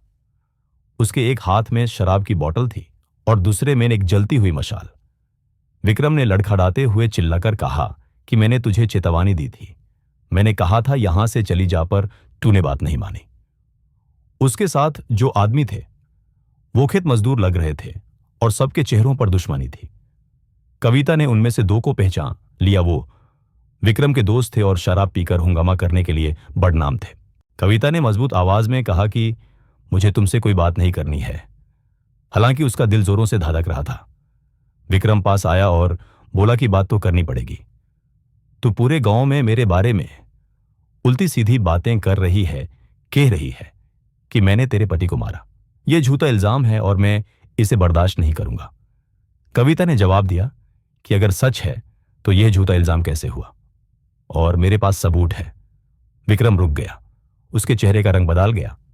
उसने पूछा, क्या सबूत? कविता को तुरंत एहसास हुआ कि उसने गलती कर दी है। उसे यह नहीं बोलना चाहिए था, लेकिन अब तीर कमर से निकाल चुका था। उसने कहा, तस्वीरें, कागजात, वो सब कुछ जो मेरे पति ने हादसे से पहले संभाल कर रखा था। सबूत कि तुम जानते थे कि सुरंग खतरनाक है, फिर भी तुमने आदमियों को वहां भेजा। विक्रम ने गुस्से में बोतल जमीन पर पटक दी। कांच टूटने की आवाज पत्थरों से टकराई। उसका चेहरा गुस्से से लाल हो गया। उसने चिल्लाकर कहा कि मुझे वो सबूत अभी के अभी दे। कविता ने कहा, कभी नहीं। विक्रम ने अपने आदमियों को इशारा किया। उसने कहा, ढूंढो, जो भी मिले उस तोड़ दो, जला दो। वो आदमी सुरंग की तरफ लपके। कविता ने उन्हें रोकने की कोशिश की, लेकिन एक आदमी ने उसे इतनी जोर से धक्का दिया कि वो जमीन पर गिर गई। राजू कहीं से भागता हुआ आया और उस आदमी पर तूत पड़ा अपने छोटे मुक्कों से उसे मारने लगा। गोपाल, जो वहीं पास काम कर रहा था, वो भी मदद के लिए दौड़ा। वहां एक अजीब सा झगड़ा शुरू हो गया। चीख पुकार, हाथापाई और धूल का गुबार। लक्ष्मी और चोतू एक पत्थर के पीछे चुपकर रो रहे थे। कविता ने उठने की कोशिश की, लेकिन विक्रम ने उसका हाथ बुरी तरह पकड़ लिया। उसने कविता के चेहरे के पास चिल्लाकर पूछा कि कहां है, कहां छुपाए हैं टून वो कागज? कविता ने उसके पैरों पर थूक दिया और कहा कि नरक में जा। विक्रम ने उसे मारने के लिए हाथ उठाया, लेकिन इससे पहले कि वो कुछ कर पाता, हवा में एक गोली चलने की आवाज आई। सब लोग जहां थे वहीं जम गए। पथारों के बीच से ठाकुर बलदेव सिंह निकले। उनके हाथों में एक दुनाली बंदूक थी और चेहरे पर भयानक गुस्सा था। उन्होंने एक ऐसी आवाज में कहा जिसे अनसुना नहीं किया जा सकता था कि बस बहुत हुआ। विक्रम, अपने गुंडों को लेकर मेरी जमीन से दाफा हो जा, अभी के अभी। विक्रम ने कविता को छोड़ दिया और ठाकुर की तरफ घूमा। उसने कहा कि यह आपका मामला नहीं है, बुधाओ। ठाकुर ने बंदूक नीचे नहीं की। उन्होंने कहा, बिल्कुल है। यह औरत मेरी इजाजत से मेरी जमीन पर काम कर रही है और तुम मेरी जमीन पर कब्जा करने की कोशिश कर रहे हो। अगर तुम अगले 10 सेकंड में यहां से नहीं गए तो मैं शहर के एसपी साहब को फोन करूंगा और तुम सब जेल में सड़ोगे। तुम्हारे ऊपर पहले ही इतने केस हैं, एक और बर्दाश्त नहीं कर पाओगे। विक्रम ने दांत पीसे कविता को नफरत से देखा, फिर जमीन पर थूका और अपने आदमियों को इशारा किया, चलो यहां से। वो पैर पटकते हुए गालियां देते हुए वहां से चले गए। जब वो पथारों के पीछे ओझाल हो गए, तब जाकर ठाकुर ने बंदूक नीचे की और गहरी सांस ली। उन्होंने कविता से पूछा कि तुम ठीक हो? कविता ने कांपते हुए हाँ। मैं सर हिलाया और कहा शुक्रिया। अगर आप नहीं आते तो? ठाकुर ने कहा मैं जानता हूं, लेकिन यह अभी खत्म नहीं हुआ है। विक्रम खतरनाक है और अब उस पता है कि तुम्हारे पास उसके खिलाफ सबूत है। वो वापस आएगा और अगली बार वो शराब पीकर ऐसे ही मुंह उठाकर नहीं आएगा। कविता ने अपने कब्जों से मिट्टी झाड़ी और ठाकुर को दृढ़ता से देखा। उसने कहा तो मैं तैयार रहूंगी। उस रात कविता ने वो लोहे का बक्सा जिसमें सबूत थे यूं सुरंग से दूर एक गुप्त जगह पर गाड़ दिया। उसने हर एक तस्वीर को दिमाग में चपा लिया, जरूरी कागजों की नकाल करके अलग अलग जगह छुपा दी। वो विक्रम को वो अकेला सबूत मिटाने नहीं देने वाली थी। अगले दिन सुबह जब बच्चे सो रहे थे, कविता हरीश की कबार के पास बैठी थी। उसने धीरे से कहा कि मैं बस मंजिल के करीब हूं, मुझे बस थोड़ी सी और मदद चाहिए। और तभी जैसे किसी ने उसकी पुकार सुन ली हो, कुछ अनोखा हुआ। सुरंग की तरफ आने वाली पगडंडी पर एक आदमी चलता हुआ आया। लंबा कद, करीब 40 साल का, शहरी कपड़े पहने हुए और हाथ में एक चमड़े का सूटकेस। उसकी त्वचा धूप से जाली हुई थी और आंखें ऐसी थी जैसे उसने बहुत सफर किया हो। वो कविता के सामने रुका और उसे एक अजीब सी पहचान वाली नजर से देखा। उसने पूछा, क्या आप कविता देवी हैं? कविता ने सावधानी से हां कहा। पूछा कि आप कौन हैं? उस आदमी ने सूटकेस नीचे रखा और अपने कोट से एक पुराना लिफाफा निकाला। उसने कहा, मेरा नाम इंजीनियर सुरेश बाबू है। मैंने 2 साल पहले आपके पति के साथ काम किया था। मैं वो काम पूरा करने आया हूं जो उन्होंने शुरू किया था। कविता ने उस आदमी को शौक से देखा। वो अब किसी पर आसानी से भरोसा नहीं करती थी। उसने पूछा कि मैं कैसे मान लूं कि आप सच बोल रहे हैं? सुरेश ने लिफाफा खोला और एक पुरानी तस्वीर निकाली। उसमें 6 आदमी सुरंग के बाहर खड़े थे, हेलमेट पहने हुए। कविता ने हरीश को तुरंत पहचान लिया। वो बीच में खड़ा था और मुस्कुरा रहा था। उसके बगल में एक नौजवान खड़ा था, चश्मा लगाए हुए। वो सुरेश था। सुरेश ने गंभीर आवाज में कहा कि यह तस्वीर हादसे से 2 हफ्ते पहले ली गई थी। मैंने इस प्रोजेक्ट का चौथा इंजीनियर था। हरीश इकलौता ऐसा मजदूर था जो सच में समझता था कि हम क्या कर रहे हैं। यूं पथारों की समझ थी, बोझ की समझ थी। उसने मुझे 3 महीने में इतना सिखा दिया जितना मैंने 4 साल की कॉलेज की पढ़ाई में नहीं सीखा था।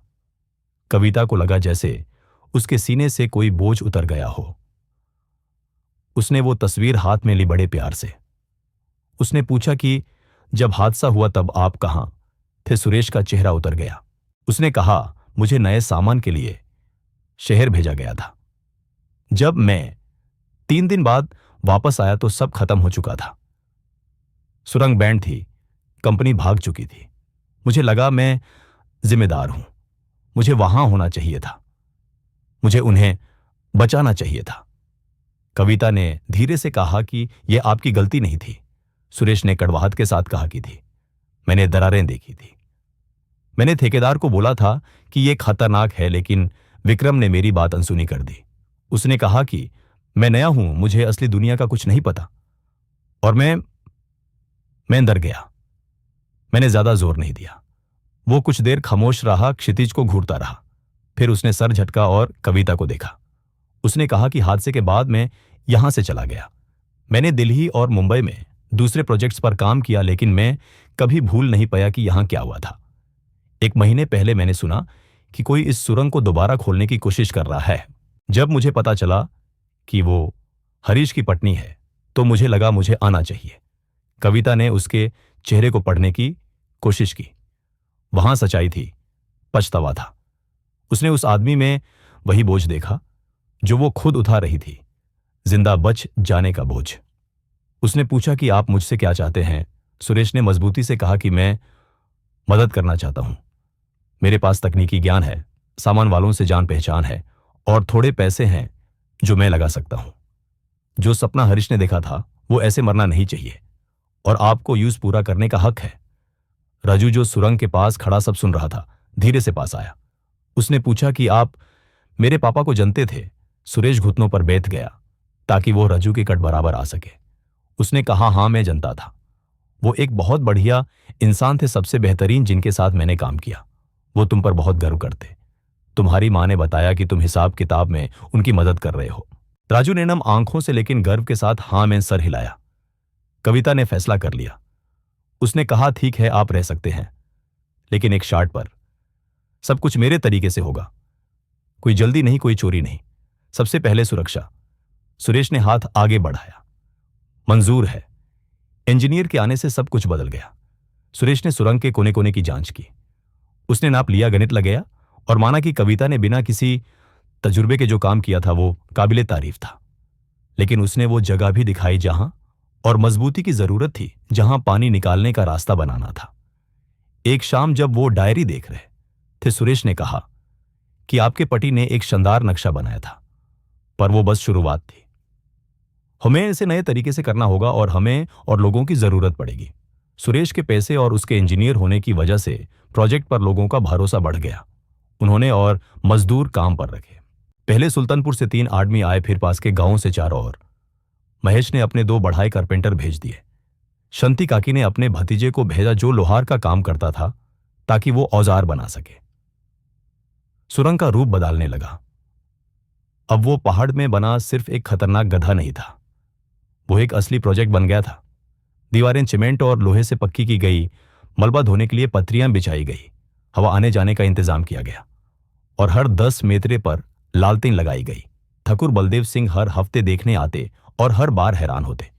एक दिन उन्होंने कहा कि यह वाकई कमाल है, मुझे नहीं लगा था कि यह मुमकिन है। कविता सबसे ज्यादा मेहनत करती थी। उसकी हथेलियां अब सख्त हो गई थी, चेहरा धूप से तमतमा गया था, लेकिन उसका शरीर एक पत्थर जैसा मजबूत हो गया था। लेकिन उनकी ये कामयाबी चुपने वाली नहीं थी। एक रात गोपाल भागता हुआ सुरंग पर आया। वो बहुत घबराया हुआ था। उसने कहा, कविता दीदी, मुसीबत है। विक्रम गांव में आदमी इकट्ठा कर रहा है। लोग कह रहे हैं कि वो सुरंग तोड़ने आ रहा है और इस बार वो पूरी तैयारी से आ रहा है। कविता का खून सूख गया। उसने पूछा, कब? गोपाल ने कहा, कल सुबह। मैंने सुना है वो डायनामाइट ला रहे हैं, वो सुरंग का मुहाना उड़ा देंगे। सुरेश जो पास ही खड़ा था, उसने कहा कि हमें पुलिस को खबर करनी चाहिए। शहर के इंस्पेक्टर को फोन करते हैं। कविता ने कहा कि वो वक्त पर नहीं पहुंच पाएंगे। पुलिस थाना यहां से 3 घंटे की दूरी पर है। जब तक वो आएंगे तब तक सब खत्म हो चुका होगा। तो फिर हम यहां से चलते हैं, सुरेश ने कहा। बच्चों को लेते हैं और निकाल जाते हैं। इसके लिए मरने का कोई फायदा नहीं है। कविता ने उसे एक ऐसी नजर से देखा जिसने इंजीनियर को चुप करा दिया। उसने कहा कि मैं कहीं नहीं जाऊंगी। मेरे पति यहां मरे थे, उनका सपना यहां है और मैं किसी डरपोक शराबी को इसे तोड़ने नहीं दूंगी। सुरेश ने जिद की कि कविता बचौन के बारे में सोचो। कविता ने सख्त आवाज में जवाब दिया कि मैं उन्हीं के बारे में सोच रही हूं। मैं कैसी मां होंगी अगर मैं उन्हें यह सिखाऊं कि जब कोई डराए तो भाग जाओ, नहीं, हम लड़ेंगे, हम अपना हक बचाएंगे। उस रात कविता ने अपने सारे मजदूरों को इकट्ठा किया। वहां कुल 11 आदमी थे, साथ में वो खुद सुरेश और राजू। 13 लोग और सामने ना जाने कितने गुंडे आने वाले थे। कविता ने साफ शब्दों में कहा कि कल विक्रम अपने आदमियों के साथ आएगा। वो हमारी बनाई सुरंग को तोड़ने की कोशिश करेगा। आप में से किसी का रुकना जरूरी नहीं है। अगर आप जाना चाहते हैं तो मैं समझूंगी, मैं किसी को बुरा नहीं मानूंगी। मजदूरों ने एक दूसरे को देखा। कुछ देर तक वहां भारी खामोशी रही। फिर महेश लकड़ी ताल वाला आगे आया। उसने कहा कि मैं रुकूंगा। मैंने इस प्रोजेक्ट में बहुत लकड़ी लगाई है, मैंने इसे ऐसे बर्बाद होते नहीं देख सकता। गोपाल ने भी हां में सर हिलाया। उसने कहा, मैं भी रुकूंगा। मेरा चाचा यहां मरा था, मैं लोगों को दोबारा भूलने नहीं दूंगा। एक एक करके सबने कहा कि वो रुकेंगे। कुछ वफादारी की वजह से, कुछ गर्व की वजह से और कुछ इसलिए क्योंकि उनके पास जाने के लिए कोई और जगह नहीं थी। लेकिन सब रुक गए। उन्होंने पूरी रात तैयारी की। कविता ने लक्ष्मी और चोतू को शंती काकी के साथ गांव भेज दिया ताकि वो सुरक्षित रहें। राजू ने जाने से मना कर दिया। उसने कहा, मैं आपके साथ रहूंगा मां, आप चाहे कुछ भी कहो। उन्होंने सुरंग के आगे खई खोड़ी पत्थरों के ढेर लगाए और मशालें तैयार की। सुरेश ने पहरेदारी बांध दी। कविता ने वो लोहे का बक्सा जिसमें सबूत थे यूज एक ऐसी जगह छुपा दिया जिसे सिर्फ वो जानती थी। सुबह होने पर जब आसमान में हल्की लालिमा छाई तब उन्हें कदमों की आवाज सुनाई दी। विक्रम पगडंडी से ऊपर आ रहा था। उसके साथ कम से कम 20 आदमी थे। कुछ के हाथ में डंडे थे, कुछ के पास कुल्हाड़ी और 2 आदमियों ने लकड़ी की पितियान उठा रखी थी जिनमें साफ तौर पर डायनामाइट भरा था। कविता और उसकी टोली सुरंग के मुहाने पर खड़ी थी, एक इंसानी दीवार बनकर। किसी के पास बंदूक नहीं थी सिवाय सुरेश के, जो अपने सूटकेस से एक पुरानी पिस्टल निकाल लाया था। विक्रम 13 मीटर दूर रुक गया। इस बार वो होश में था, शराब नहीं पी थी और इस वजह से वो और भी ज्यादा खतरनाक लग रहा था। उसने चिल्लाकर कहा कि यह आखिरी मौका है, अभी यहां से दफा हो जाओ, किसी को चोट नहीं लगेगी। कविता ने एक कदम आगे बढ़ाया। उसने कहा, यह मेरी जमीन है, यह मेरा काम है और तुम इसे हाथ नहीं लगाओगे। विक्रम हंसा, एक ठंडी शातिर हंसी। उसने कहा, तेरी जमीन यह ठाकुर बलदेव सिंह की जमीन है और वो अब बुढ़ा हो चुका है, वो तुझे नहीं बचा सकता। तभी पीछे से एक आवाज आई, मैं बचा सकता हूं। सब लोग घूमे। ठाकुर बलदेव सिंह अपने घोड़े पर सवार होकर पत्थरों के बीच से निकले। उनके हाथ में वही दुनाली बंदूक थी और चेहरे पर फैसला साफ दिख रहा था। लेकिन वो अकेले नहीं थे। उनके पीछे शहर के इंस्पेक्टर और 4 सिपाही थे। सबके पास हथियार थे। विक्रम का रंग पीला पड़ गया। इंस्पेक्टर ने आगे आकर कहा, विक्रम, तुम्हारे खिलाफ गिरफ्तारी का वारंट है। 2 साल पहले सुरंग हादसे में था, लापरवाही और दूसरों की जमीन पर कब्जा करने की कोशिश के लिए। विक्रम चिल्लाया, यह झूठ है, इनके पास कोई सबूत नहीं है। कविता ने अपनी जेब से एक लिफाफा निकाला और कहा, हां, हमारे पास है। उसने लिफाफा इंस्पेक्टर को दिया। उसके अंदर तस्वीरों की नकाल कागजात और हरीश की डायरी के पन्ने थे जो साबित करते थे कि विक्रम ने चेतावनियों को अनसुना किया था और मजदूरों को मौत के मुंह में धकेला था। इंस्पेक्टर ने कागजों को देखा, उनका चेहरा सख्त हो गया। उन्होंने कहा, काफी है विक्रम, तुम्हें गिरफ्तार किया जाता है। सिपाही आगे बढ़े। विक्रम घबराहट और गुस्से में पीछे हटा। उसने कहा, यह इंसाफ नहीं है, मैंने सिर्फ हुक्म माना था। कविता ने ठंडी आवाज में कहा कि हुक्म मानना हत्या की सफाई नहीं होती। विक्रम ने उसे नफरत से देखा और तभी उसने कुछ ऐसा किया जो किसी ने सोचा नहीं था। वो पागलपन में उस आदमी की तरफ दौड़ा जिसके पास डायनामाइट था। उसने एक स्टिक चीनी और माचिस जला दी। उसने चीखकर कहा कि अगर मैं बर्बाद हूंगा तो यह सब कुछ बर्बाद होगा। वो जलती हुई डायनामाइट स्टिक लेकर सीधे सुरंग के मुहाने की तरफ भागा। सब कुछ जैसे धीरे होने लगा। कविता ने जलती हुई रस्सी देखी। उसने विक्रम को सुरंग की तरफ भागते हुए देखा। उसने देखा कि राजू दरवाजे के बहुत करीब खड़ा है। कविता ने सोचा नहीं, बस छलांग लगा दी। एक मां की ममता ने उसे चला दिया। वो राजू के ऊपर कूदी, उसे जमीन पर गिराया और अपने शरीर से ढक लिया। ठीक उसी वक्त विक्रम ने डायनामाइट सुरंग के अंदर फेंका। धमाका इतना तेज था कि कान सुन्न हो गए। सब कुछ सेव्ड हो गया, फिर काला और फिर बिल्कुल शांत। जब कविता ने आंखें खोली तो वो जमीन पर पड़ी थी। राजू उसके नीचे था, कांप रहा था लेकिन जिंदा था। सुरंग अभी भी खड़ी थी। डायनामाइट अंदर फाता था, लेकिन जो शहतीर उन्होंने लगाए थे उन्होंने चैट को गिरने से बचा लिया था। कुछ नुकसान हुआ था, नए पत्थर गिरे थे, लेकिन सुरंग बची हुई थी। कविता धीरे से उठी, पूरे शरीर में दाढ़ हो रहा था, धूल से सनी हुई थी। उसने देखा कि विक्रम जमीन पर बेहोश पड़ा है। धमाके की हवा ने उसे पीछे फेंक दिया था। उसके माथे से खून बह रहा था और हाथ अजीब तरह से मुड़ा हुआ था। वो जिंदा था पर मुश्किल से। पुलिस वाले उसकी तरफ दौड़े और बेहोशी की हालत में ही उसे हथकड़ी पहना दी। ठाकुर बलदेव सिंह कविता के पास आए। उन्होंने पूछा, तुम ठीक हो? कविता ने राजू को गले लगाते हुए हां में सर हिलाया। इंस्पेक्टर पास आए और बोले कि कविता जी, इन सबूतों और जो अभी हुआ उसके बाद विक्रम लंबे समय के लिए जेल जाएगा। अब वो आपको परेशान नहीं करेगा। कविता को राहत महसूस हुई, लेकिन साथ ही भयानक थकान भी। 2 साल का दाढ़, 2 साल की लड़ाई और आखिरकार इंसाफ मिला। लेकिन अभी आराम करने का वक्त नहीं था। उसने कहा, मुझे सुरंग देखनी है। देखना है कि धमाके से कितना नुकसान हुआ है। सुरेश पहले से ही अंदर था, हाथ में ललतें लिए। कविता उसके पीछे गई। वो अंदर गए, हर दरार हर टूटे हुए शेतीर को देखते हुए। नुकसान था लेकिन ठीक किया जा सकता था। और तभी सुरेश अचानक रुक गया। कविता, उसने एक अजीब सी आवाज में पुकारा, यहां आओ, इसे देखो। कविता पास गई। सुरेश लालटेन की रोशनी दीवार के उस हिस्से पर डाल रहा था जहां धमाके की वजह से पत्थर टूटकर गिर गए थे। टूटे हुए पत्थर के पीछे कुछ चमक रहा था, कुछ सुनहरा। यह नहीं हो सकता, सुरेश बड़बड़ाया। कविता दिल थमकर आगे बढ़ी। उसने उस चमकती हुई सतह को हाथ लगाया। वो एक नस थी, सोने की एक मोटी नस जो पहाड़ की चट्टान में जमी हुई थी। और वो अकेली नहीं थी। जैसे जैसे उन्होंने रोशनी घुमाई और भी नसें दिखाई दी जो सुरंग की गहराई में जा रही थी, जैसे पत्थर के शरीर में सोने की रगों का जाल हो। कविता और सुरेश एक दूसरे को शांति से देखने लगे। वो पूरे वक्त पानी ले जाने के लिए सुरंग बना रहे थे, लेकिन सच्चाई ये थी कि वो सोने की एक कड़ान पर खड़े थे। कविता उस रात सो नहीं पाई। वो सुरंग के बाहर पठार पर बैठी रही, अंधेरे में घूरती रही, समझने की कोशिश करती रही कि उन्हें क्या मिला है। सोना कोई चोटी मोती मतरा नहीं, बल्कि सुरेश के हिसाब से पूरे पहाड़ में फैला हुआ खजाना। एक ऐसी दौलत जो वहां हमेशा से थी, तुम भर पत्थरों के पीछे छुपी हुई। हरीश इसके ऊपर चलते हुए मरा था, बिना ये जाने कि वहां क्या है। जिस कंपनी ने उस काम पर रखा उन्हें भी नहीं पता था, विक्रम को भी नहीं। सब अंधे थे, सब बस पत्थर देख रहे थे, जबकि नीचे कुछ बहुत कीमती छुपा था।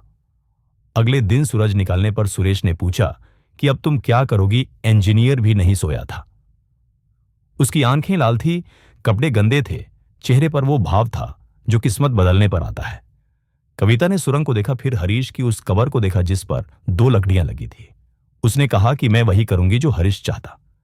मैं इसे सही तरीके से करूंगी, बिना लालच के, बिना किसी को धोखा दिए। सुरेश ने सावधानी से कहा, सुनने में अच्छा लगता है, लेकिन सोना मुसीबत लाता है। जब लोगों को पता चलेगा तो सब यहां आ जाएंगे। निवेशक, कंपनियां, सरकार सब हिस्सा मांगेंगे और सब ईमानदारी से नहीं खेलेंगे। कविता ने कहा, मैं जानती हूं, इसलिए हमें दिमाग से काम लेना होगा। सबसे पहले उसने ठाकुर बलदेव सिंह से बात की। जमींदार दोपहर को आए, अभी भी अपने घोड़े पर थे, चेहरे पर थकान थी लेकिन उत्सुकता भी। सुरेश ने उन्हें रात को ही संदेश भेज दिया था। कविता उन्हें सुरंग के अंदर ले गई और सोने की लकीरें दिखाई। ठाकुर काफी देर तक चुप रहे, बस दीवारों पर उस सुनहरी चमक को देखते रहे। जब वो बोले तो उनकी आवाज बहुत शांत थी। उन्होंने कहा, यह बहुत बड़ा है। इस इलाके में मैंने आज तक जो देखा है उससे कहीं बड़ा। कविता ने कहा, मैं जानती हूं, इसलिए मुझे आपसे बात करनी है।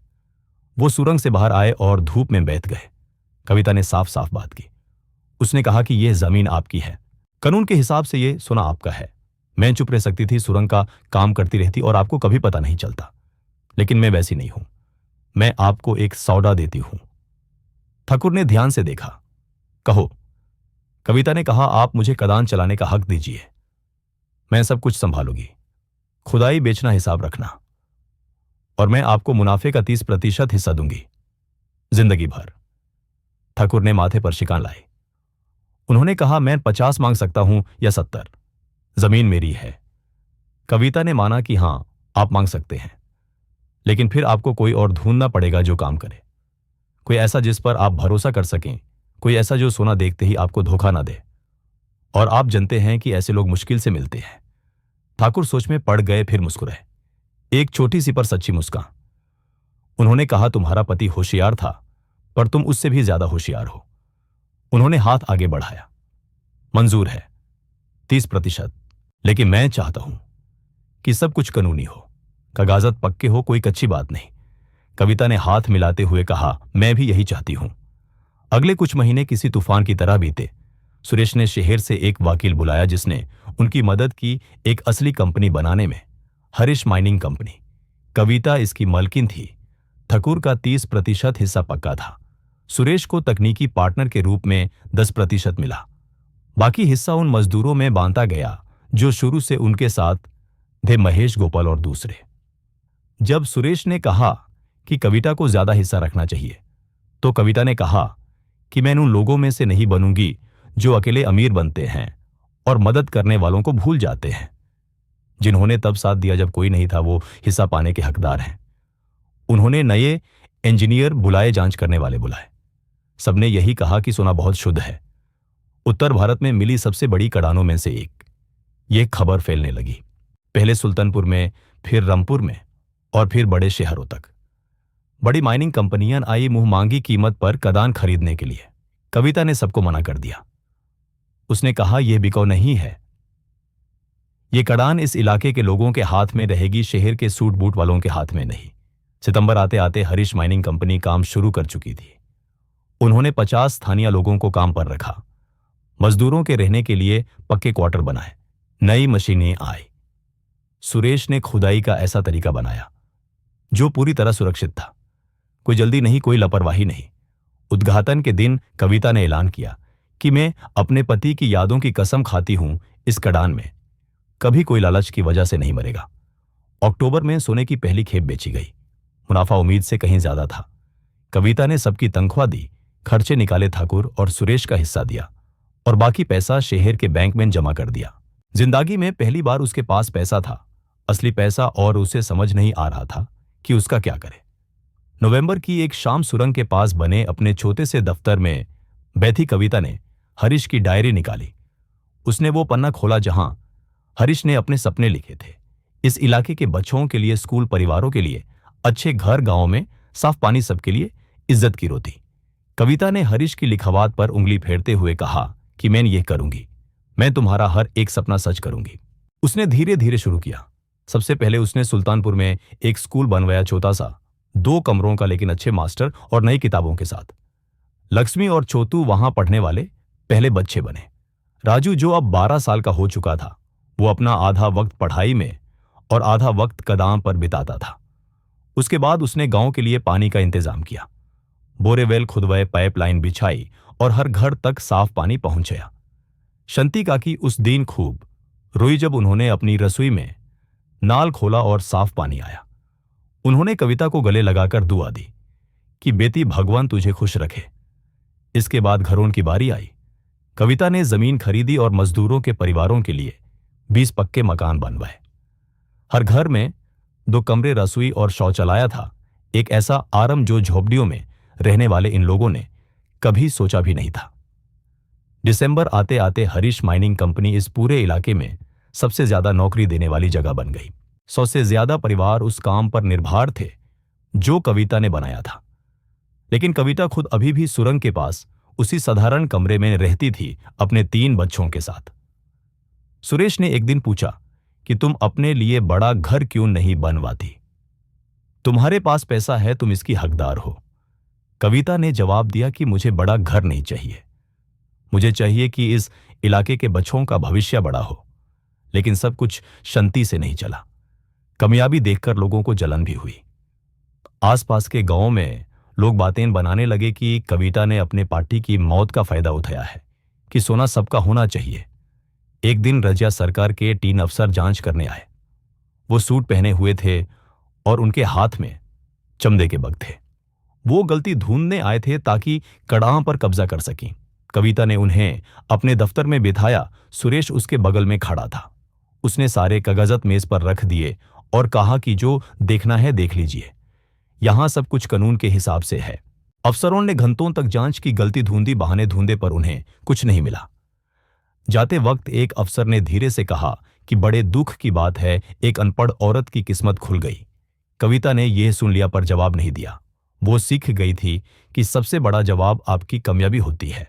अगले साल जनवरी तक हरीश माइनिंग कंपनी का नाम पूरे उत्तर भारत में मशहूर हो गया। अखबारों में उस विधवा की कहानी छपी जिसने पत्थर में सोना ढूंढ लिया था। कोई उसे नायिका कहता, कोई मौका परस्त। कविता को किसी बात से फर्क नहीं पड़ता था। एक शाम फरवरी में जब वो हिसाब किताब कर रही थी, दफ्तर के दरवाजे पर दस्तक हुई। कविता ने सर उठाया और हैरान रह गई। दरवाजे पर एक औरत खड़ी थी जिसे वो तुरंत पहचान गई।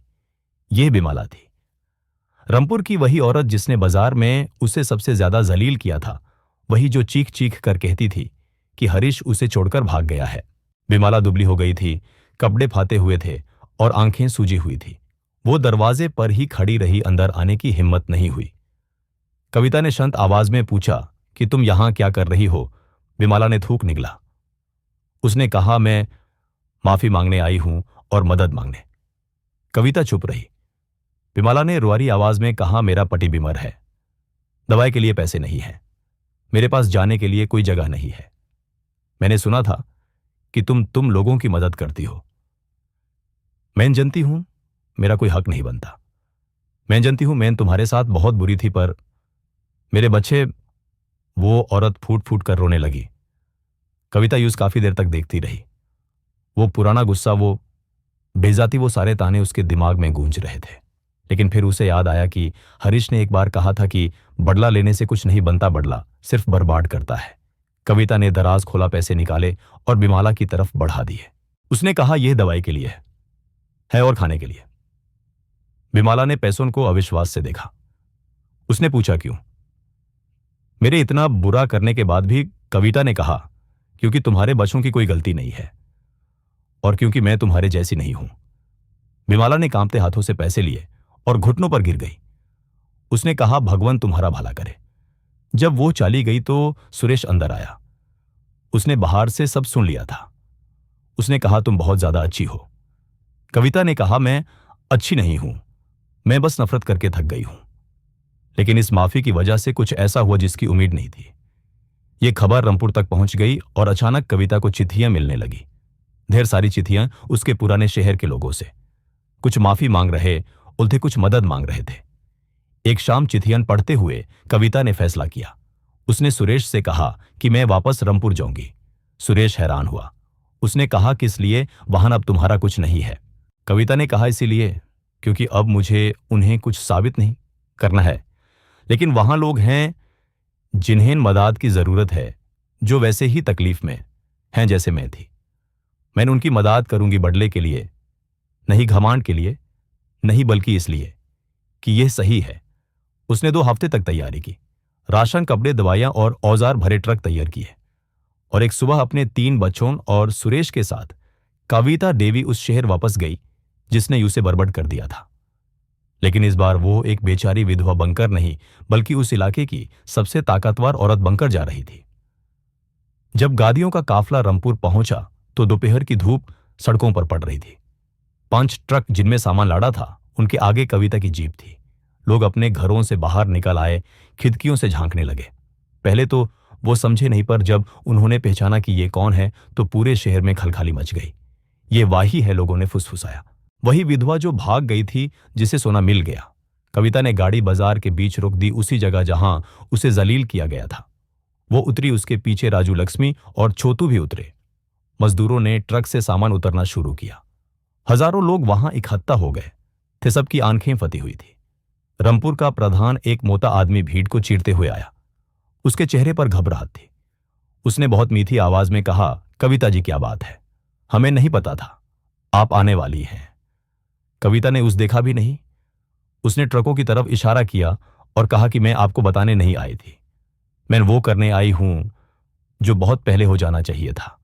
वहां खाना है उन लोगों के लिए जो भूखे हैं, कपड़े हैं उन बच्चों के लिए जो नंगे पैर घूमते हैं, दवाइयां हैं बीमार लोगों के लिए।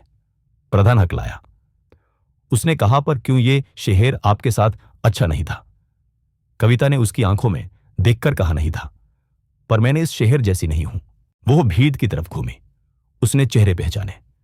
वही औरतें, वही आदमी जो कल तक उसका मजाक उड़ाते थे, आज शर्म, हैरानी और उम्मीद से उसे देख रहे थे। कविता ने ऊंची आवाज में कहा ताकि सब सुन सके, मैंने यहां बदला लेने नहीं आई। मैं यहां इसलिए आई हूं क्योंकि यहां बच्चे हैं जिनकी कोई गलती नहीं है, बुजुर्ग हैं जो तकलीफ में हैं, और मैं जानती हूं कि गरीबी कैसी होती है। भीड़ में सन्नाटा छा गया। उसने कहा, मेरा पति काम करते हुए मरा। उसका सपना था कि लोग एक दूसरे की मदद करें, और मैं उसका वो सपना यहां भी पूरा करूंगी, भले ही यह शहर इस लायक ना हो। एक औरत रोने लगी, फिर दूसरी। देखते ही देखते कई लोग रोने लगे। उन्हें राहत भी थी और शर्मिंदगी भी। प्रधान ने गला साफ किया और कहा कि कविता जी, ये शहर आपसे माफी मांगना चाहता है। कविता ने कहा, मुझे माफी नहीं चाहिए, मुझे बस ये चाहिए कि आप फिर कभी किसी औरत के साथ वैसा बर्ताव ना करें जैसा मेरे साथ किया था। कभी बिना जाने किसी को बुरा ना बोलें। उसने अपने लोगों से कहा कि बात ना शुरू करो, नाम मत पूछो, बस जरूरत देखो और दे दो। उस दिन रामपुर ने कुछ ऐसा देखा जो पहले कभी नहीं हुआ था। कविता और उसकी टीम ने बाजार में कैंप लगाया। उन्होंने दाल, चावल, आटा बांधा, नए कपड़े दिए। जिसके पास कोई काम का आइडिया था, उस कविता ने छोटा धंधा शुरू करने के लिए पैसे दिए। भीड़ में उसने बिमाला को देखा। वो कोने में खड़ी थी। कविता ने उसे इशारे से बुलाया। बिमाला कांपते हुए आई। कविता ने पूछा, पति कैसा है? बिमाला ने नजर झुकाकर कहा, बेहतर है। दवाई काम कर गई। कविता ने उसे एक लिफाफा दिया और कहा, इससे कोई दुकान खोल लेना ताकि फिर कभी हाथ न फैलाना पड़े। बिमला वहीन कविता के पैरों में गिर गई और जोर जोर से रोने लगी। उसने कहा, मुझे माफ कर दो। कविता ने उसे उठाया और कहा, मैंने माफ कर दिया। अब तुम खुद को माफ करो और जिंदगी में कुछ अच्छा करो। सुरेश एक तरफ खड़ा यह सब देख रहा था। उसने कविता से कहा, तुम कमाल हो। ज्यादातर लोग तुम्हारी जगह होते तो इन्हें नीचा दिखाने आते। कविता ने थकी हुई आवाज में कहा, नफरत से कुछ नहीं बनता सुरेश। वो 3 दिन रामपुर में रुके। कविता ने वहां के स्कूल के लिए पैसे दिए, अस्पताल के लिए मदद दी, और जाने से ठीक पहले उसने एक और काम किया। बाजार के बीच में उसने एक बड़ा सा प्याव और एक चबूतरा बनवाया। उस पर एक पत्थर लगा था जिस पर लिखा था, हरीश कुमार की याद में। उन सभी लोगों के लिए जो अपने परिवार के लिए मेहनत करते हुए जान देते हैं, उन्हें कभी भूला न जाए, उनका कभी अपमान न हो। लोगों ने जब वो पढ़ा तो वो फिर रोए, क्योंकि उन्हें समझ आया कि कविता ने उन्हें जलील नहीं किया, बल्कि उन्हें उनकी इंसानियत याद दिलाई है। जब वो वापस जाने लगे तो एक छोटी बच्ची भीड़ से निकाल कर आई और कविता को जंगली फूलों का एक गुच्छा दिया। उसने कहा, मेरी मां की मदद करने के लिए शुक्रिया। कविता ने फूल लिए और उस लगा कि बरसों का बोझ उसके सीने से उतर गया है। सारा गुस्सा, सारा दुख सब उस बच्ची की मासूम आंखों को देखकर हवा हो गया। कविता ने कहा, खुश रहो बेटा। काफला वापस सुल्तानपुर के लिए निकला। लोग तालियां बजा रहे थे, कुछ हाथ जोड़ रहे थे। ये जीत बदले की नहीं थी, ये जीत माफी की थी। जब वो वापस सुरंग पर पहुंचे तो अंधेरा हो रहा था। कविता बहुत थाकी हुई थी, पर वो सीधे हरीश की कब्र पर गई। वहां अभी भी वही 2 लकड़ियां लगी थी। कविता वहां घुटनों पर बैठ गई। उसने कहा, मैंने कर दिखाया। तुम्हारा सपना पूरा हो गया। कड़ान चल रही है, स्कूल बन गए हैं और विक्रम जेल में है। आंसू बहने लगे। उसने कहा, मैं तुम्हें रोज याद करती हूं। बच्चे ठीक हैं। राजू तुम्हारी तरह होशियार है। लक्ष्मी कवितायें लिखती है। चोतू अब रोता नहीं है। उसने अपने आंसू पोंछे और कहा, मैंने रामपुर में तुम्हारे नाम का स्मारक बनवाया है ताकि दुनिया जान सके कि तुम एक नेक आदमी थे। और तुम जीत गए मेरे हमसफर, तुम जीत गए। उस रात उसे एक ऐसी शांति मिली जो पहले कभी नहीं मिली थी। आने वाले सालों में हरीश माइनिंग कंपनी और बड़ी हुई। उन्होंने 2 और पहाड़ों पर काम शुरू किया। 3 स्कूल और बनाए, एक बड़ा अस्पताल बनाया और अनाथ बच्चों के लिए आश्रम खोला। राजू बड़ा होकर इंजीनियर बना और कड़ान का काम संभाला। लक्ष्मी टीचर बनी और उसने लड़कियों के लिए स्कूल खोला। चोतू हिसाब किताब में माहिर निकला और कंपनी का अकाउंटेंट बना। कविता ने कभी दूसरी शादी नहीं की। वो कहती थी, मुझे मेरी जिंदगी का प्यार मिल गया था, मुझे दूसरा नहीं चाहिए। अखबार वाले उसे सोने की डिवी कहते थे, पर वो कहती थी, मैं बस एक औरत हूं जिसने हार नहीं मानी। ठाकुर बलदेव सिंह 80 साल की उम्र में शंति से मारे, ये जानते हुए कि कविता पर भरोसा करना उनका सबसे सही फैसला था। सुरेश ने यहीं एक टीचर से शादी कर ली और आखिरी दम तक इंजीनियर बना रहा। और कविता वो 72 साल की उम्र तक काम करती रही। जिस दिन उसकी मौत हुई वो अपने दफ्तर में बैठी थी। हरीश की डायरी उसके सामने खुली थी। रजू ने उसे पाया, उसके चेहरे पर एक हल्की मुस्कान थी। उसे हरीश के बगल में ही दफन किया गया। हजारों लोग उसके अंतिम संस्कार में आए। उसकी कब्र पर एक साधारण सा पत्थर लगाया गया जिस पर लिखा था, कविता देवी, पत्नी, मां और सपने बनाने वाली। सालों बाद राजू जब बूढ़ा हो गया तो वो अपने पोतों को लेकर उस पहाड़ पर आया। उसने उन्हें सुरंग दिखाई, कड़ान दिखाई, स्कूल और अस्पताल दिखाए। फिर वो उन्हें अपनी मां की कब्र पर ले गया। उसने बच्चों से कहा, वो गरीब थी, लोगों ने उस बहुत सताया, यूं तोड़ना चाहा, पर वो टूटी नहीं। उसने अपने आंसुओं और खून से यह सब बनाया। घमांड के लिए नहीं, बल्कि इसलिए कि वो मानती थी कि जिंदगी सबके लिए अच्छी होनी चाहिए। एक छोटी बच्ची ने पूछा, दादाजी क्या वो कोई देवी थी? राजू मुस्कुराया। उसने कहा, नहीं बेटा, वो इंसान थी और यही बात उस किसी देवी से ज्यादा ताकतवर बनाती है। पहाड़ों की ठंडी हवा चली और एक पाल के लिए राजू को लगा कि उसे अपनी मां की आवाज सुनाई दे रही है, वही आवाज जो कहती थी, कभी हार मत मानो, कभी नफरत मत करो, और जब किसी की मदद कर सको तो जरूर करो। सूरज ढल रहा था, आसमान सोने जैसा चमक रहा था, वही रंग जिसने उनकी किस्मत बदल दी थी। और वहां उस पहाड़ के अंदर जहां एक नेक आदमी का सपना एक औरत की जिद बन गया था, वहां ये कहानी अब एक अमर दस्तान बन गई थी। दोस्तों, कविता की कहानी हमें एक बहुत गहरी बात सिखाती है। असली दौलत वो सोना नहीं था जो उस पहाड़ के अंदर मिला, बल्कि असली दौलत वो जिद्द थी जो कविता के अंदर थी। सोचिए, उसके पास टूट जाने की हर वजह थी। दुनिया ने उसे पत्थर मारे, उसे जलील किया, उस पर झूठे इल्जाम लगाए। एक आम इंसान शायद वहीं बिखार जाता या फिर अपने दिल को नफरत से भर लेता। लेकिन कविता ने हमें दिखाया कि जब दुनिया आपके लिए दरवाजे बैंड कर दे तो आपको अपना रास्ता खुद खोदना पड़ता है, चाहे वो पत्थर के बीच से ही क्यों ना हो। और सबसे बड़ी जीत उसकी अमीरी नहीं थी, बल्कि उसकी माफी थी। जब वो ताकतवर बन गई तो उसने उन लोगों को कुचलना नहीं चुना जिन्होंने उसे सताया था। उसने उन्हें खाना दिया, उन्हें सहारा दिया। उसने साबित किया कि बड़ा इंसान वो नहीं होता जो दुश्मन को हराता है, बल्कि बड़ा वो होता है जो दुश्मन को शर्मिंदा कर देता है अपनी अच्छाई से। आपकी जिंदगी में भी शायद कोई ऐसी अंधेरी सुरंग होगी, कोई ऐसी मुश्किल जहां लगता है कि अब कोई उम्मीद नहीं बची, सब कुछ खत्म हो गया है। जब लोग आप पर हंस रहे होंगे, तब इस कहानी को याद रखना कि सबसे कीमती खजाना हमेशा सबसे सख्त चट्टान के पीछे छुपा होता है, और सबसे गहरा अंधेरा सुबह होने से ठीक पहले होता है। बस खोदना मत छोड़िए, चलना मत छोड़िए। हम रोज ऐसी ही कहानियां ढूंढ कर लाते हैं जो आपको जिंदगी से लड़ने की हिम्मत दे सके। अगर आज कविता की हिम्मत ने आपके दिल को थोड़ा सा भी छुआ है, अगर आपको लगा कि यह कहानी किसी और तक पहुंचनी चाहिए, तो हमारे इस परिवार का हिस्सा बनिए। नीचे दिए गए सब्सक्राइब बटन को दबाइए ताकि हम और आप इसी तरह जिंदगी की गहराई में छुपे हीरे ढूंढते रहें। अगली कहानी में मिलते हैं, तब तक अपना ख्याल रखें और कभी हार न मानें।